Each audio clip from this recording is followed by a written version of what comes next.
In today's video, I'm going to teach you how to render Pyro in Cinema 4D. If you've created a Pyro simulation and it looks great in the viewport but disappears at render time, this walkthrough will get you to a proper final image. We'll move from choosing the right renderer to making sure the simulation channels are available, to assigning a Pyro volume material, and finally sending the scene to render. First, choose a volume-capable renderer. In your render settings, switch the renderer to something that supports volumes, such as Redshift or Arnold. Not every engine can interpret Pyro volumes, so this choice is crucial. If you don't see smoke or fire in your renders, the renderer is usually the first thing to check. Next, confirm the right simulation channels are enabled in the Pyro object. Select your Pyro object in the Object Manager and open its settings. Find the channels for your simulation, specifically density for smoke and temperature for fire. Set those to on or on export.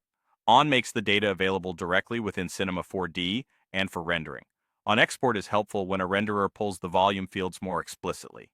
Either is fine for rendering, but they must not be off. Think of density as the thickness of your smoke and temperature as the data your renderer uses to drive fire, emission, and heat-based shading. Now apply a Pyro volume material to the Pyro output object. The Pyro output is the volume container that your renderer actually reads. Create or locate a Pyro volume material that corresponds to your renderer and drag it onto the Pyro output object in the Object Manager.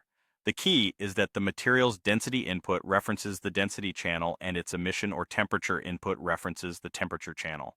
This is what tells the renderer which field is smoke and which field is fire. If the result looks inverted or too faint, it's usually a sign that the material isn't reading the correct channel or the assignment is on the wrong object.